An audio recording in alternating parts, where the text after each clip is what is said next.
On today's show, who are the best skaters, thinkers, and hitters in the 2025 NHL Draft? We'll look at that on today's episode of Locked On NHL Prospects.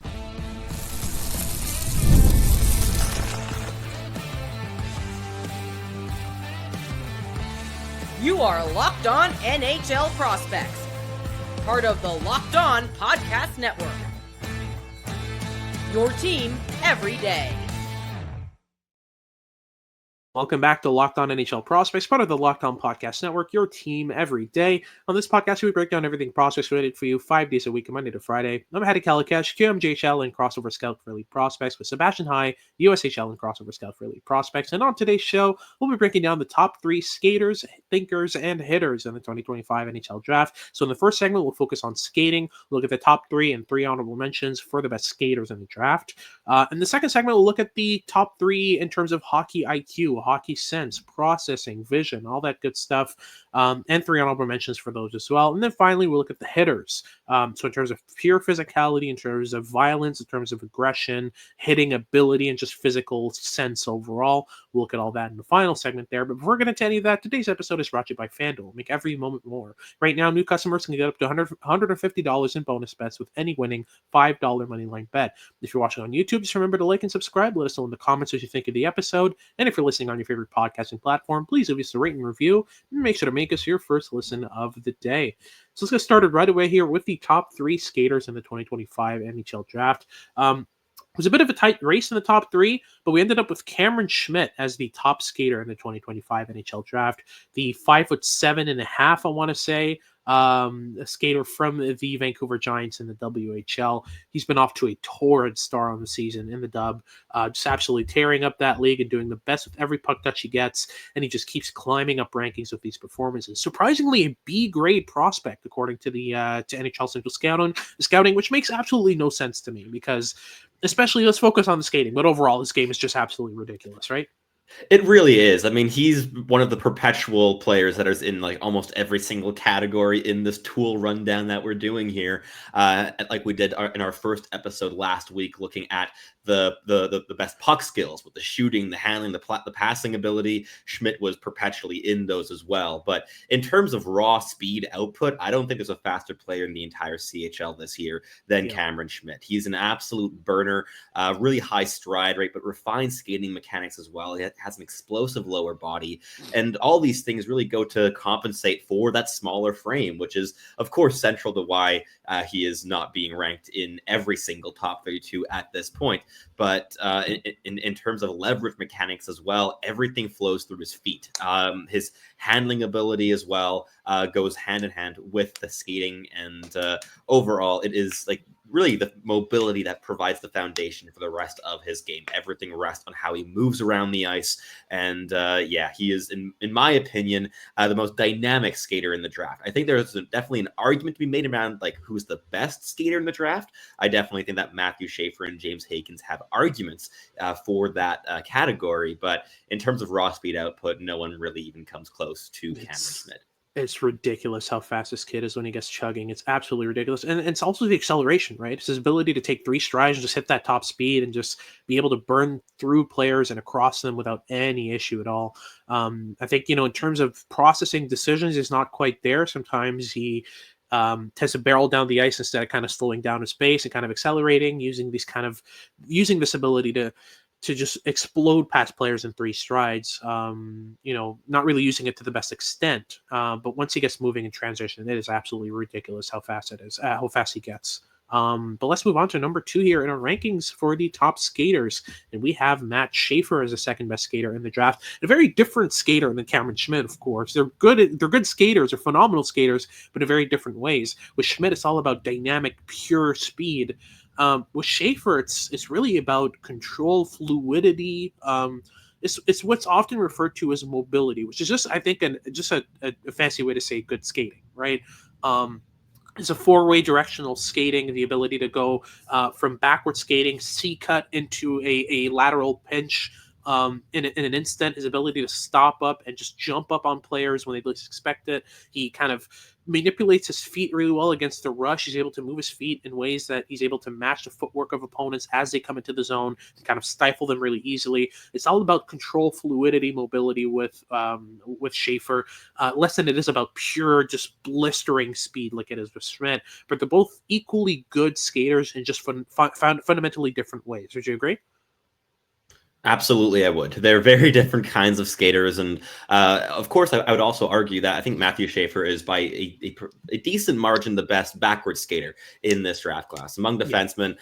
Jackson Smith's probably the next best guy, and we'll talk about him in a sec. But in terms of backward skating, and as you mentioned, how he's able to integrate C cuts and just explode laterally to just close his gaps in the blink of an eye while defending the rush. It's a real facet in his game, but James Hagens was definitely a candidate, not just for the second spot, but also for the first. But he ends up here at number 3. I think in that top 3, you can put the names in the blender in any order. Is easy to defend in an argument perspective. But James Hagens is just an elite level skater. The transition ability is off the charts good. The speed is perhaps a little like a half a beat slower than Cameron Schmidt, but there's a bit more refinement in how he's able to leverage that. And as you mentioned, in terms of skating habits, Cameron Schmidt isn't the most advanced. James Hagens is. Hagens doesn't just like go pedal to the metal whenever he can. He's very selective with when he integrates bursts of speed. He wants to stay in pockets of space. He implements delays really nicely in his rushes as well. And also just all around mobility, four-way directions, overall an elite level skater, right? Yeah, absolutely. And I think that's the part that's really made his skating translate so well to the NCAA because, if you put Cam Schmidt in the NCAA, I think he struggles. I think that he would have a bit more trouble kind of separating from top end, especially if he's playing against top pairs in the NCAA. He wouldn't be able to separate as easily as he does right now. It's just right now, he's like twice as fast as the next fastest skater in the WHL. It's not even fair. But once you get to the NCAA, it's less about pure speed. It's a lot more about functional speed, the ability to, like Hagens is doing now in the NCAA, decelerate, accelerate, stay in pockets of space, receive passes in motion and take them into his next move, keep his feet moving through receptions, that type of stuff. That's a lot more important. So Hagens, for me, is a bit more of a refined skater, but man, again, Schmidt is just it's insane how fast this kid is. But that's our top 3 in terms of the best skaters in the 2025 NHL draft, and this is subject to change. Players can progress in certain elements throughout the years. New players that we haven't really reviewed yet can pop up and be better skaters in these 3. We don't know yet, but so far there's a clear top 3. But Jackson Smith is just outside of the top 3 for me. He's an honorable mention. Plays in the WHL. And his game is a bit of a mix of what makes Schaefer good and what makes Schmidt good, which is he has the pure blistering speed, the pure foot speed in order to beat players off the rush as a defender. But he also has the functional fluidity, mobility. But I wouldn't say he's equal to either one of those two in terms of those elements. He's not as fast as Schmidt. He's not as fluid and mobile as Schaefer. He's just under those two, but equally good in both, which makes him really interesting. Schmidt is a left shot defenseman, 6'3.5", 195 pounds, and he dominates the rush through his patterns. He spins off the boards with the puck. He gets to the middle of the ice, dishes off a pass, finishes his routes, sometimes all the way to the net, all the way on the forecheck. Very aggressive, very daring defenseman with the puck, and just offensively overall. So I've really liked his game. And yeah, he earned a 7.5 grade from the Lily prospect staff. I certainly respect that. That's more than reasonable for Schmidt. But let's talk about your area for a second here. We have Dakoda Rhéaume-Mullen and Cullen Potter in the conversation here among U.S. prospects here. Let's start with Rheaume-Mullen, who's been decent so far with Michigan, right? He has been. I mean, he's the most dynamic skater in that lineup as a freshman already. Everything flows through his feet in all 3 zones, almost to a fault, I would argue. I think in terms of overall NHL projection, I still have a decent amount of doubts with this player because there's such a reliance on the separating ability with his feet to create the advantages that he relies on, especially in transition and while defending the rush. But he's a fantastic skater. His stride mechanics are extremely refined, really good knee bend. He's just as comfortable skating backwards as he is skating forwards, and also is able to integrate a lot of lateral explosiveness to close his gaps aggressively in an instant, really. In the offensive zone, he's able to walk the blue line just like you want your mobile defenseman to do, and he does so really, really well already in the NCAA as a freshman. But I still have some doubts overall, but there are a couple other defensemen that we're talking about in this category that are pretty comparable skaters to Dakoda Rhéaume-Mullen, players like Alex Huang from your neck of the woods in the QMJHL, as well as Reese Hamilton in the WHL. But in the end, the final player that gets into our honorable mentions is Cullen Potter, another NCAA player and a really dynamic skater, truly like another burner, high-end pace, high-end speed, and a lot of crossover work as well to building speed, especially in the neutral zone. And there's a lot of also lateral movement in his skating ability, which makes him so dynamic at this stage in his development. He's constantly trying to attack defenses from different angles, especially when he's playing as a center. There's definitely still some questions about his defensive abilities and his IQ in those situations. But in terms of the mobility, it really allows him to lead attacks from either side of the ice, and he just is very, very fluid in all four directions as well. So he is the final player in our top skaters category of this episode. In the next one, we're going to look at some of the best thinkers of the draft class, including some players that you may have heard of, like Michael Misa and the one that we just talked about, James Hagens. But that and a lot more in the next segment. But first, a quick word from our sponsors.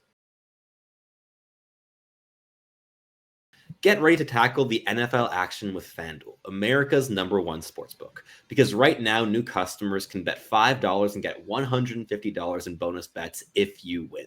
The FanDuel Sportsbook app gives you everything you need all in one place to place live bets on the NFL. So when you get a hunch in the middle of a game, you can check out the latest stats, view live play-by-play, and so much more on the exact same page where you place your bets. Whether you want to take your swings on American football with the NFL or European football with the Champions League now in full swing, the choice really is yours with FanDuel. Or maybe you prefer tennis or golf, or if you're listening to a niche hockey podcast like ours, perhaps hockey is your sport of choice. Whatever you like in terms of sports, FanDuel has something to offer you. Just visit FanDuel.com to join today. You'll get started with $150 in bonus bets if you win your first $5 bet. That is at FanDuel.com. Never waste a hunch and make every moment more with FanDuel, an official sportsbook partner of the NFL. Whether it's the World Series, the Super Bowl, or the Olympics, the world's top athletes get to play in these top-level sporting events thanks to one thing, teamwork. And teamwork also means protecting your financial legacy and your family's future. SelectQuote's licensed insurance agents are the perfect teammates when shopping for customized, affordable life insurance, and they can find you the right policy to keep your financial legacy safely in your family's end zone. In sports, winning is everything, and that's why you always need a good strategy to keep you moving forward towards the goalpost. Winning strategies for life are just as important, and that's why life insurance is so important. Through SelectQuote, you get to protect your legacy and your family's financial future. So get the right life insurance right now for you for less at selectquote.com/lockedonnhl. Go to selectquote.com/lockedonnhl today to get started. Again, that's selectquote.com/lockedonnhl.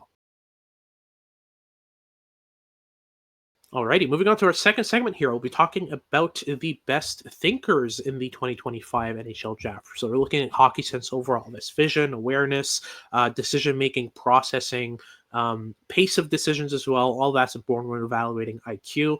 And for both of us so far, there's a clear number one in terms of IQ, and it's Michael Misa, who's going to show up a lot in these rankings. And Misa is just all about outthinking his opposition at a higher pace. He already thinks at an NHL pace for me. Like, he already thinks the game at a level where you could see him playing in the NHL and making those same decisions at the same speed and still outthinking NHL defenders, right?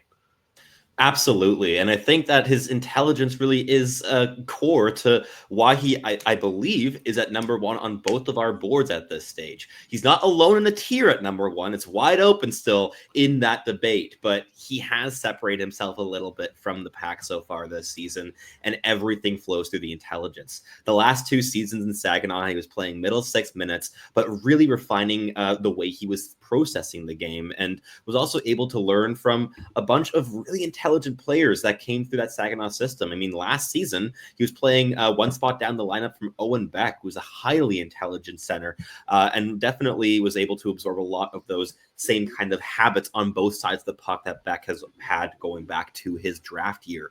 The way that Misa thinks the game really is what allows every single cog in his machine to just flow seamlessly. And yeah, he's the smartest player in this draft class, in my opinion. But James Hagens isn't all that far behind. Just like in our overall draft rankings, in terms of IQ, he really is pretty high up there. But what makes him special as a thinker of the game? Because it's for different reasons than it is for Michael Misa, right? Yeah, Misa's more about making the right reads, whereas Hagens is more about making high-end reads occasionally, right? Like Misa's about the maturity and the speed of processing and the decision-making being really, really good. Hagens is about the vision and awareness. It's the way that he sees the ice. It's the way that he's able to thread passes together. It's the way that he sees those secondary small seams through multiple sticks, that kind of stuff. That's a bit more of what makes Hagens such a great thinker of the game. Really, it's all about kind of the way that he approaches, especially in the playmaking area, but also in the stick handling area. His handling decisions are high end. He thinks of moves that you wouldn't expect from a Misa or some of the other guys in this list. It's the way that he thinks about okay, here's where I'm going to do a toe drag, here's where I'm going to do a forehand backhand. That decision making is really, really good with him. So that's kind of my read on Hagens' hockey sense, and it blends so well with his transition ability, with his skating, with his handling, with his passing, with his shooting, the whole shebang. It ties his game together in such an interesting way. It really does. And I think just as an interesting comparison, not at all in terms of like upside or anything along those lines, but in the differences of how they think the game, think of Michael Misa a bit more like a Sidney Crosby kind of thinker, whereas Hagens is more of a Connor McDavid kind of thinker in terms of what they try to do with their decision making, not in terms of NHL upside. Right? Yeah, exactly. In terms of processing styles, yeah, I fully agree with you. But we also have to talk about the healthy middle. Caleb Desnoyers ends up at number 3 here, and for me, he's a contentious player because not everyone agrees on this kind of area of his game. But with me, for Desnoyers, it's the two-way IQ, it's a forechecking IQ, especially. It's a different type of hockey sense that we're used to from the guys like Misa, like Hagens, and those types of prototypical, intelligent, offensive players. Desnoyers is a great defensive thinker of the game, but he's not a two-way player per se. He's not just, he's not your type of player where you think, defensive specialist, second liner, third liner who's going to just win face-offs, play on the PK. He thinks the game offensively really well as well. But what really interests me with Desnoyers and what makes him special in terms of processing is the way he approaches forechecking and the way that he thinks the game within the game. For example, Desnoyers is so aggressive on the forecheck. He's incredibly physical on the forecheck, but he doesn't do it blindly. He'll set the tone in a game. In the first period, you'll see him throw his weight around like crazy. And what that does is it pressures defenders to always look a bit more than they usually would on the opposite team. It makes them stay on their toes, not knowing when the hit is coming. They'll be worried about Desnoyers even when he's not on the ice. It's that ability to impact the game inside of the game that really makes him an elite thinker for me. Very, very high hockey sense, and he blends that really well with the playmaking, with the handling, with the defensive abilities as well. Just a really, really good thinker of the game. And again, he's a player who plays chess, which is very interesting. So that's the top 3. And we have 3 honorable mentions to roll through here. Victor Eklund really came really close to making the cut, and it's really the offensive processing with Eklund. He thinks the small area game really well, right?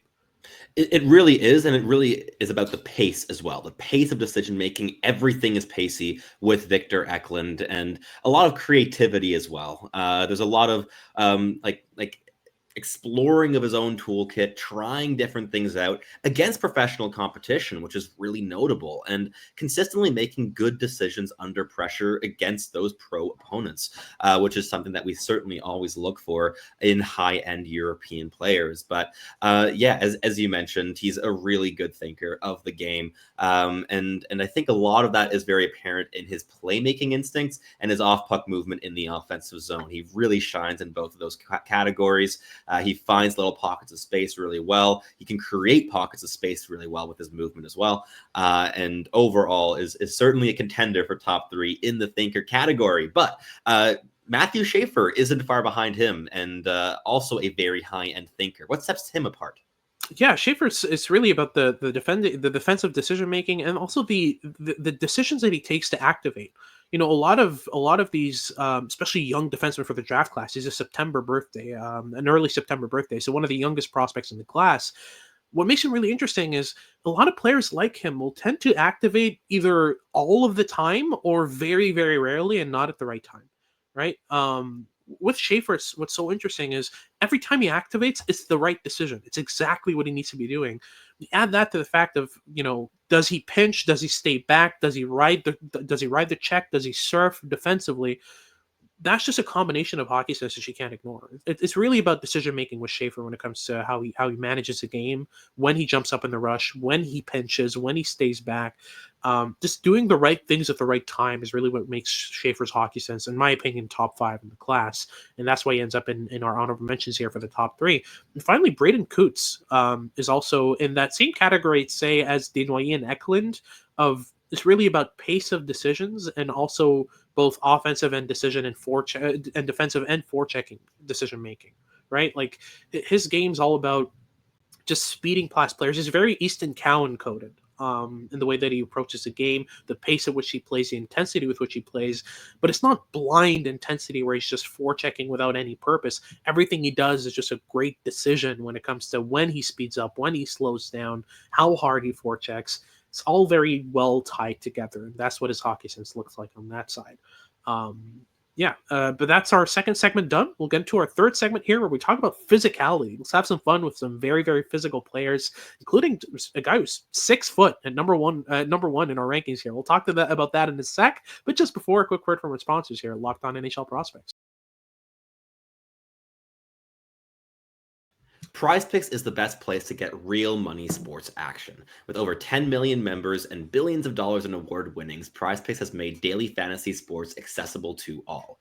You just pick more or less on at least 2 players for a shot to win up to 100 times your cash. Run your game all season long on PrizePicks. PrizePicks is the only real money daily fantasy platform with an injury insurance policy, so that your lineup stays live in play even if one of your players goes down injured and leaves after the first half. PrizePicks keeps your lineup live. PrizePicks also offers weekly promotions that can lead to big payouts like Taco Tuesday. Each Tuesday, PrizePicks discounts select player projections up to 25% to provide even more value to your lineups. Do you think Connor McDavid will get more than 0.5 goals next week? Austin Matthews even more than that? Cook up hot takes with your friends and win real money this hockey season when you and your crew run your game on PrizePicks. Download the app today and use code LOCKEDONNHL to get $50 instantly after you play your first $5 lineup. That is Locked On NHL. PrizePicks. Run your game. Alrighty, so let's close things off here with our final segment, where we'll be looking at the top 3 physical players in the 2025 NHL Draft and 3 honorable mentions. And we'll start off with one of the funniest prospects in the 2025 NHL Draft. His name is so fitting, Carter Bear. Yes. And he's underrated to the point where he's getting overrated, where everyone's saying like, oh man, this guy needs to be talked about more. But by doing so, everyone's talking about him. He's 6 foot, 176 pounds. He plays for the Everett Silvertips in the WHL, and he is easily the most aggressive forechecker and the best at spinning off checks down low in the offensive zone from this violent. Yeah, just overall violent from this 2025 NHL Draft class. Talk me through kind of what you appreciate so much about the physical details of Bear, because it's less about pure strength. It's more about details and just will and aggression and just outworking people, right? It really is. I mean, it's a combination of just unrelenting intensity, and he's the most intense player in this draft class by a country mile. Definitely some shades of Tisha Ginla, but with added violence in terms of how he leverages physical tools. And everything is done with a purpose. He's not a player that just throws the body around blindly. He does everything with a very clear goal in mind, and does so to the chagrin of every single player that he comes up against. He's not a fun player to have to face on the ice, but whether it be board battles, leverage mechanics, winning inside positioning around the net front, he can do all of that at a very high level. And one of the things that I love is that his integration of physicality and playmaking is fantastic. He's able to layer those two skills like no other player in this draft class, and it really is a separating tool for Carter Bear. Yeah, absolutely. He's just so fun to watch every time. He's got this contagious will. He just drags everyone's intensity up a notch. I can only imagine being like a 6'4", 6'5" WHL defender and looking down, because you have to look down to see this kid just absolutely dog you on the forecheck. It's just it's a nightmare. But speaking of nightmares, Kashawn Aitcheson lands at number 2 here in the physicality sector of our top 3 here. And he was as good as Bear is physically. Kashawn Aitcheson was right there with him. 6'4" defender from the OHL, who is just so, like, I wouldn't wish going into a battle against him on the forecheck to any guy I know. There's just it's so painful. You can see the hard the hard cross checks, the hits in the back, the just constant, just dogged physicality with which he plays is just, it's so overwhelming for players. I mean, I'm sure you need an ice pack after a shift against him. He's that physical. Left shot defender, probably going to go in the first round this year. Very, very interesting toolkit as well. Not the best skater, but thinks the game defensively really, really well. But yeah, it's that physicality, that rampant physicality with which he plays, that really sets him apart in this draft class. Again, a different style than Ethan Bear, Carter Bear. Different style of physicality where it's not less about will and relentlessness and intensity, and it's a lot more about just being physical. Just being a big hitter, a cross checker along the boards. That's his game. That's what makes him number 2. But let's talk about a guy from your neck of the woods. Jack Murtagh is a very, very interesting player physically. Talk me through his game. What makes him a physical specimen in this draft class? Intensity. He has some elements like Carter Bear does. I think he's a bit less cerebral with how he leverages physicality. He's a bit more raw in the physical decision making. He spends a couple shifts a game just like absolutely chasing hits, finishing every single check.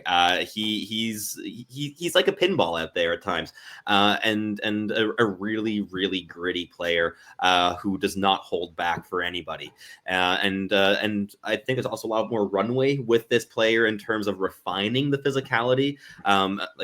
Whereas like a guy like Kashawn Aitcheson can probably play the physical game that he currently does at an NHL level and do very well doing so. That's not the case with Murtagh just yet. He's still quite raw in his application of physicality. But the upside, the physical upside as a checking winger with high-end goal scoring upside is something that you really just cannot look past. But next up, we have a pair of defensemen. Let's start off with the player that made you say expletives at the Hlinka Gretzky Cup due to how well his rush defending is. And a big part of that rush defending ability really is his physicality, right? So talk me through Blake Fiddler.